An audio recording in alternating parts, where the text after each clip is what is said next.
Hey guys, so I am in the studio today. I'm going to be working on a 30 by 30 version of this plein air piece that I did a while back. I thought this might be a good opportunity to share some tips about painting larger. When I first started painting larger canvases, I looked on the internet and tried to find some videos about that subject, but I couldn't find many, so I thought this might be an opportunity to share some of the stuff that I figured out. So if that sounds cool, hang out for a while and I'm going to get started. Okay, so the first thing that's really helpful in doing large canvases is having space. So here in the studio, I've got about 15 feet and then I've got a door that I can walk out, which will give me an additional 15 feet or so. So I can get about 30 feet back from the canvas. And this really helps to make sure that your drawing is correct and things are sort of shaping up the way you want them to. It's kind of difficult when you're right up on the canvas to judge your drawing and get an overall sort of impression of how the painting is going. If you don't have a lot of space, there are other tricks. You can, what I do sometimes is I'll just take a picture on my phone and then look at it. A lot of times if you do that, you're gonna, certain things are gonna pop out that need to be fixed.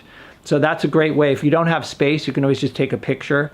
There are other ways of reducing, like there's certain kind of lenses you can use, or I've heard people looking like the wrong way through binoculars or whatever. So there are other tricks, but space really does help. And so especially because, your easel's going to be bigger, your palette's going to be bigger, everything is going to be larger. So I find it's really helpful to have the space to kind of just spread out and get the work done. So that's number one, is having good space. Number two would be canvases, your canvas choice.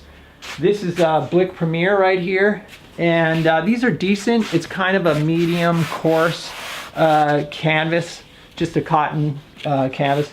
But I noticed on this one that one of the support bars was broken out. That happens frequently, actually. So I just, I glue them back together, but I'd rather not have to do that. Anyway, this canvas is pretty good. Like I said, it's kind of coarse, sort of absorbent, so it takes a while to cover it with paint. I take a sanding sponge also and kind of just gently go over it so that it's a little bit smoother. That seems to help with the paint application. So if I'm going to be doing, like I said, this is sort of a medium texture, kind of a medium coarse texture. If I'm going to be doing something with more detail, like say a cityscape, then I'll move over to linen. They're more expensive, but it's just a lot more pleasant to paint on, and I can paint more detail. So those are the type of canvases I use. And some people use panels. Panels can be good too, although they get heavy the larger they get. Okay, so the third thing to consider when you're painting large is the type of paint you use. Buying in large tubes is a great way to go to save money. For titanium white and ultramarine blue, I tend to use large tubes of student grade paint because it doesn't seem to make a difference, and that's the paint you're going to use the most of. So I'll use something like Utrecht Studio Series, although I've heard they've discontinued this, but there's other brands as well, like Winton by Winsor Newton is a good student grade paint. So, but then so I use that for the titanium white and the ultramarine blue. But then for like the cadmium colors, I'll use the Artist series or the more expensive series of paint. But I'll buy big tubes too. This is like 150 milliliter. So I'll buy the big tubes of the cadmiums. So like I said though, the student grade whites have been fine. I looked at the ingredients and I can't even tell the difference. Next thing is brushes. I've got these sort of, these big, I wish I could see what size they are. I know they're about an 1.5 inches to, I'd say like 1.75 inches wide. And these are brights. Sort of almost behaves like a chisel. I can sort of apply more paint with these. Also, I use house painting brushes. These are really helpful for getting a lot of paint on the canvas quickly. So just cheap house painting brushes. Okay, I've lost count, but I think we're at number 5. I think brushes was 4. But anyway, I could say the 5th thing you need is a good stable easel. I've got this one that, homemade easel. This is really stable and it rolls around. That's really helpful. Okay, so for me, the biggest challenge with larger canvases is actually drawing.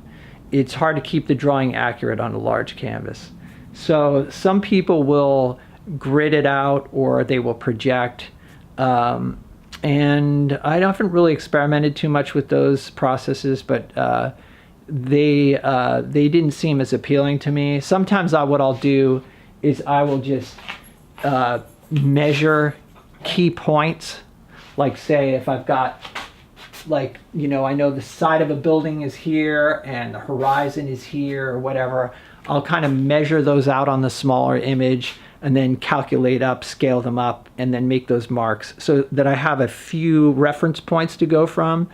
And usually if I've got a few reference points, then that kind of keeps things under control or allows me to draw accurately. What I found is even more helpful is a method that I saw Ken Oster use on a video, and I'll try to communicate that now. So I just splattered the canvas with some burnt sienna, okay? Just random splatters, and that's going to allow me to have reference points when I start transferring the when I start doing the drawing, and I'll show you what I mean by that. Okay, so the idea is you're going to hold up whatever your reference material is.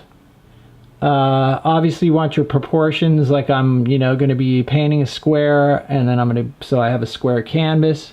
So again, this smaller painting is a 10 by 10 inch, and the larger canvas behind it is a 30 by 30 inch.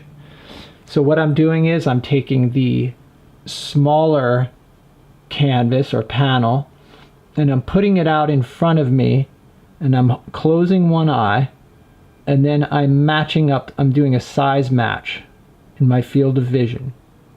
Now what I'll do is I'll find, say, a key point, like say I want to find the horizon.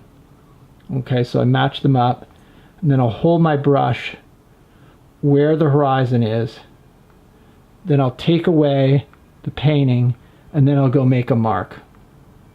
Okay, so let's see if we can do this with the canvas here. So again, I'll hold it up, match the size, hold up my brush. Okay, so there's the horizon. Then I look where that is on the canvas, and then come and make a mark, and then I can come back and I can check it. Okay, so I'll hold it up and take it away, and it's pretty close. Okay, so the first time I saw this method, I thought, there's no way that can work, or there's no way that can be accurate. It actually is really quick, and it's surprisingly accurate. So that's the method I really prefer to use for drawing a large canvas. I can draw it out really quickly. So another helpful item is a large palette. This one's about 24 by 30 inches. I've got it set upon a table here, and then the table is sitting in a tray that I made that has wheels on the bottom, so this whole thing can roll around. It's really helpful to have you know, rollable items in the studio.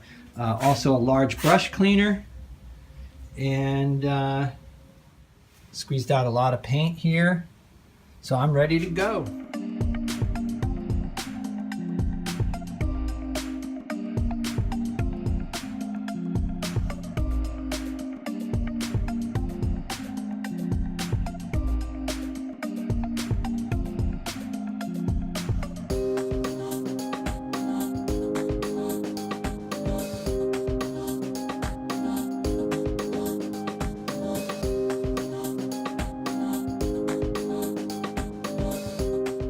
Okay, so I've got most of the key elements sketched out, and so now I'm going to start roughing in the color.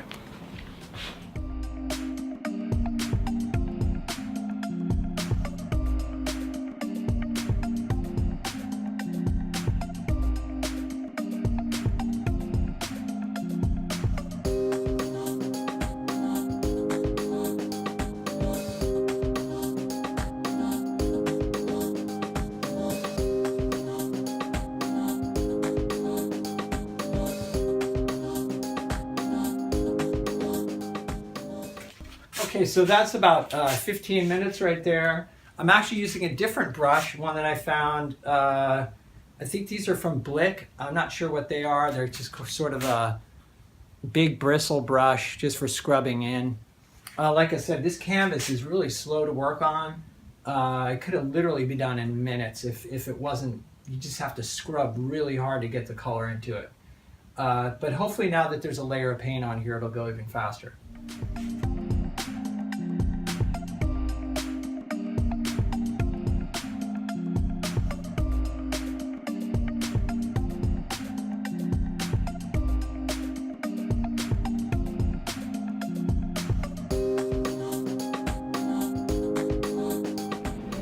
See if I can get close without casting a shadow. There's also a lot of glare because the paint's wet. But anyway, I'm going to stop here so that I don't overwork it. Okay, so that about wraps it up for today. I'm going to leave the painting as it is now, and then I'll just come back to it tomorrow or the next day and take a look and see if there's anything I need to fix. If you have any advice or tips about painting large, you can leave them in the comments below. Thanks for hanging out, and I'll see you in the next one.